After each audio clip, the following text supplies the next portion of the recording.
Fala galera, tudo certo com vocês? Mais um vídeo aqui no canal. E hoje a gente vai falar um pouquinho sobre as competições sul-americanas, né? Tanto a Libertadores quanto a Sul-Americana, é claro. E mais especificamente do quão difícil que tá sendo para os times brasileiros conseguirem performar, né? Eu pensei em fazer esse vídeo muito porque lá no início do ano, quando a gente estava pensando ainda previamente a Sul-Americana e a Libertadores, era muito óbvio para todo mundo, inclusive para mim, de que os times brasileiros seriam os favoritos. E basicamente todos os times brasileiros se sobressaíam, tanto nos seus próprios grupos, quanto de maneira geral na competição. E beleza, né? Na Sul-Americana, eu acho que até mais. Porque na Libertadores você tem alguns adversários que sabe que vai ser meio difícil. Muita altitude, times encardidos, com torcida local, beleza. Na Sul-Americana é mais loucura ainda, porque você tem times inacreditáveis, né? Você tem o Mushuk Runa, né? Você tem o Cienciano, coisas inacreditáveis. E mesmo assim, tá difícil. E tá difícil para praticamente todos os times do Brasil, né? E surge aquela questão, por que isso?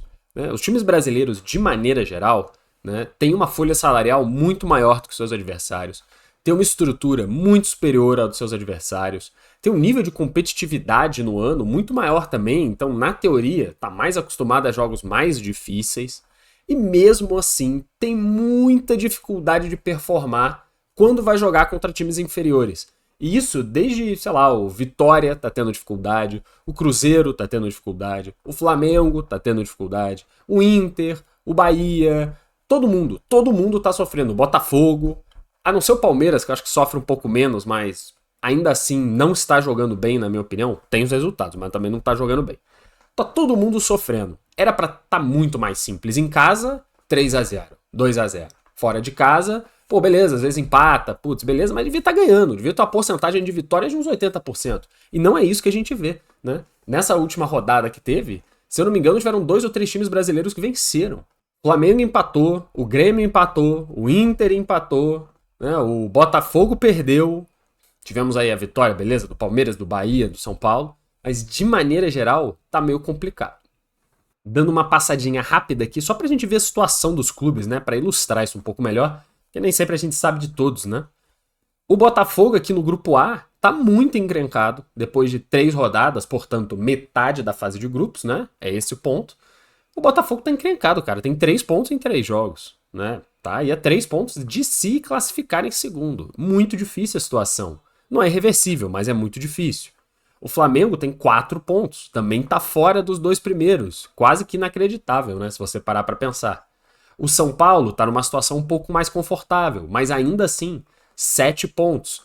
Não tá tão tranquilo. Tá complicado o grupo. O São Paulo também não vem passeando, né? Tá sofrendo um pouco. O Fortaleza tá completamente ferrado aqui, mas tem, obviamente, a questão do jogo que não aconteceu, né? O jogo contra o Colo-Colo foi cancelado, paralisado, e não se sabe ainda no que vai dar. Mas como o Fortaleza perdeu um empatou, mesmo que, sei lá, ou jogue de novo esse jogo e vença, ou ganhe os pontos, por sei lá qual motivo, ainda assim ele teria 4 pontos, né? E pelo saldo de gols, ficaria atrás do Racing. Então também estaria fora dos 2 primeiros, mesmo se ganhar o jogo que está devendo. O Bahia e o Inter, porque estão no mesmo grupo, né?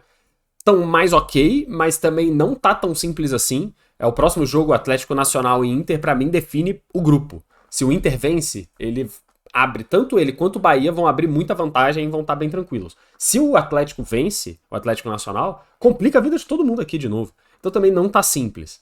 E o Palmeiras é o que tá com mais vantagem de fato, porque tá aí com 9 pontos, a 6 pontos de ficar fora da zona de classificação. Era para os times brasileiros estarem mais como o Palmeiras, pelo menos essa era a impressão que tínhamos. E basicamente só o Palmeiras consegue, mesmo sem jogar tão bem. Mesmo sem jogar tão bem, ele ainda consegue. Quando a gente fala de Sul-Americana, é bem parecido o que está acontecendo.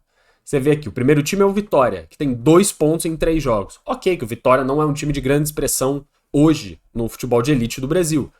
Mas, poxa, o Vitória é pior do que o Cerro Largo, do que a Universidade de Quito, do que o Defensa e Justiça? Eu não acho que é não. Eu não acho que é não. E não está conseguindo performar também. Está em terceiro. O Corinthians, que é um time muito poderoso, é um time forte no Brasil, tá tendo dificuldade, né? Tá tendo dificuldade, teve resultado ruim em casa, o que é incomum pro Corinthians. Tá com 4 pontos, fora da zona de classificação também, da Sul-Americana, né? Isso aqui não é nem Libertadores. O Grêmio, que tá mais tranquilo, mas muito porque os adversários são tão ruins que não conseguem somar ponto. Então o Grêmio aí tá com 7 pontos, tá de boa porque o terceiro lugar tem um mísero ponto. Então a situação do Grêmio tá melhor. O Cruzeiro, que é inacreditável o que o Cruzeiro tá fazendo, tem 0 pontos em 3 jogos, jogando a vera. Jogando a vera. E não consegue ganhar. Perdeu em casa pro Mushuc Runa. Olha, esse grupo aqui é uma desgraça. E o Cruzeiro não consegue jogar. O Fluminense tá mais tranquilo, porque tá até rodando com o time reserva e é um dos poucos times que eu acho que tá conseguindo lidar bem com a competição, né? Não toma gol, consegue normalmente resultados, até porque os adversários são muito, muito ruins. É uma obrigação do Fluminense estar em primeiro aqui. E o Vasco, que é um outro time que também tá sofrendo horrores, tá em segundo no momento, mas, assim, pra sair dessa zona de classificação é 2 palitos, né? Pro Melgar e pro Lanús, jogando mal, não consegue nem em casa impor respeito. O Atlético Mineiro é a mesma coisa. Um time forte, bem mais forte que o Vasco, né? Bem mais forte que o Fluminense, na minha opinião, que não consegue jogar futebol. Tá em primeiro no grupo? Beleza. Mas tá em primeiro com 5 pontos em 3 jogos. É ridículo. Contra Cienciano, Iquique e Caracas. Que são nível, assim, Série C, né? Campeonato Brasileiro. Nem na Série B esses caras vão conseguir jogar. Enfim, né? De tudo isso, a gente agora passou rapidinho, viu que tá praticamente todo mundo numa situação complicada. O que eu acho, né? Qual que seria a grande explicação disso? Tem alguns pontos. Varia de time para time, é óbvio, de realidade para realidade. Mas eu acredito que os times brasileiros entrem na Libertadores e na Sul-Americana hoje em dia bem de salto alto. Achando que vai dar para ganhar, que vai jogar contra times muito inferiores e que com pouco esforço dá para vencer. Então o time, seja lá qual for, se dedica mais no estadual, porque ganhar o estadual vale muito. E aí depois a Libertadores, pô, a gente se vira. Vai jogar contra, né, pedreiro, leiteiro, a gente se vira. Não é bem assim. Não é bem assim. Ou então, pô, o Campeonato Brasileiro é muito difícil. É muito mais difícil, dá um exemplo, o Flamengo jogar contra o Corinthians, agora no fim de semana, do que contra a LDU, mesmo na altitude. Pô, então a gente tem muito foco pro Corinthians. Pô, na LDU, se for mais ou menos, até dá pra ganhar, né? Então, essa mentalidade faz com que os times brasileiros comecem o jogo atrás. Eles começam sem o mesmo foco, né? E os times sul-americanos têm uma visão extremamente diferente, tanto da Sula quanto da Libertadores. É uma competição muito importante. Porque assim, beleza que obviamente o campeonato local é muito importante também. Só que é muito diferente pro time colombiano ganhar o campeonato colombiano e ganhar a Libertadores, cara. O time colombiano não ganha Libertadores há 1000 anos.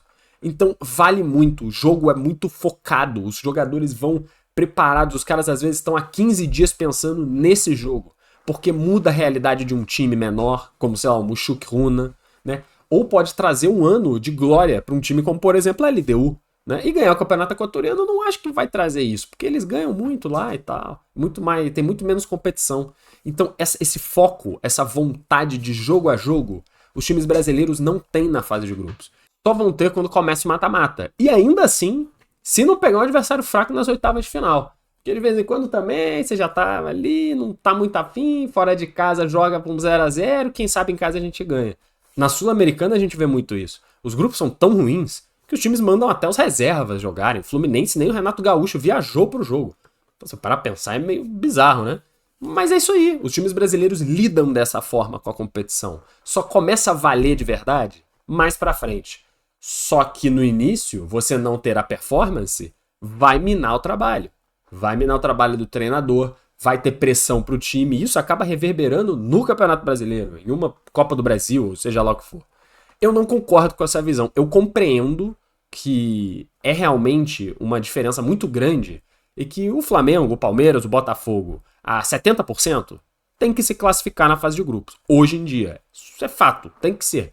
Mas o futebol não é ter ou não ter, né? O futebol, ele prega peças. Então a gente tem lances fortuitos, bolas que rebatem e entram no gol e te dão 3 pontos ou 0 pontos. E isso é muita coisa numa fase de grupos de 6 jogos que você faz no máximo 18 pontos. Às vezes 3 pontos fortuitos, 1 pontinho, muda tudo. Então ficar muito refém da sorte, né, de não dar azar, no futebol às vezes te pune de maneira severa. Obviamente existem outras questões, né? Altitude, Bolívia, Equador principalmente. viagens muito longas, times do Sul que vão jogar lá na Venezuela, coisas assim, são viagens de 6 horas, 7 horas, óbvio que isso é péssimo. Logísticas principalmente péssimas, estádios muito acanhados, viagens difíceis, de locais de difícil acesso, ainda mais com esses times menores, né? Então você tem principalmente na Sul-Americana, times muito duvidosos, de lugares, né, muito no interior de países, então isso dificulta tudo. E obviamente isso entra na cabeça do jogador, né? Você fica imaginando um cara que joga, putz, a vida inteira aí em estádios como o Maracanã, como o Allianz Parque, e do nada ele tem que fazer uma viagem para Colômbia para jogar contra um time do interior da Colômbia, que tem um estádio que parece o de time de estadual. E aí você já chega lá com uma pegada meio, pô, a alimentação não é a mesma, você já tá cansado do avião, às vezes não tá 100%, ainda vai ter que entrar num gramado ruim, num clima esquisito. Óbvio que isso afeta o atleta profissional a ter foco, né? Só que tudo isso são as dificuldades da Libertadores, não tem jeito. E os times brasileiros têm que se adaptar. É uma realidade nova, na minha opinião, desse domínio dos times brasileiros. Tem aí, não tem 10 anos, que é um domínio amplo. Mas precisa de uma adaptação de raciocínio, de cabeça mesmo. Beleza que é fácil jogar contra os caras, mas você tem que chegar lá e você tem que amassar, porra, tu tem que humilhar. Você tem que jogar contra o Deportivo Táchira no Maracanã e não se dar por satisfeito de não fazer 4 gols. Tem que ser assim, tem que ser assim. Porque você compensa todas as outras dificuldades alheias ao futebol. Isso nem entrando no mérito aqui de arbitragens que podem ser duvidosas, de cera, de pancadaria, porque isso também pode acontecer. E nem vem acontecendo muito não, tá? Não é que os times brasileiros estão perdendo por causa de pancadaria e cera. Não é. É por incompetência. Eu acho que essa mentalidade também tem que mudar. Essa mentalidade é o principal ponto. Além de todo o resto. Porque hoje em dia os times têm dinheiro. Então até logística é difícil, dá pra ser facilitada, né? Você freta avião, pega o melhor hotel possível, faz tudo que é o melhor possível, e aí você reduz esse problema.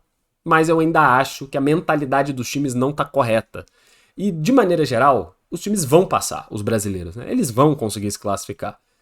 Mas alguns vão ser punidos. Sempre alguns são punidos. Não acontece de, passou todo mundo aos trancos e barrancos. Não rola. Vai ter gente que vai ficar pelo caminho. E isso vai afetar o ano inteiro desse clube. Pro bem ou pro mal. Porque também abre mais datas, né? Se sobreviver à pressão pública, quem sabe, né? O Botafogo eliminado da Libertadores se foca no brasileiro e ganha mais um. Não sei. Pode fazer a diferença lá no fim. E vocês, o que vocês acham? Eu acho que tem muito essa mentalidade e tudo mais. E é difícil mesmo. Nunca foi fácil jogar a Libertadores e nem a Sula. E não vai ser agora só porque os times brasileiros são ricos. Vocês concordam? Tem outra opinião? O que vocês acham disso tudo? Agradeço muito os views de todos, um forte abraço e até a próxima.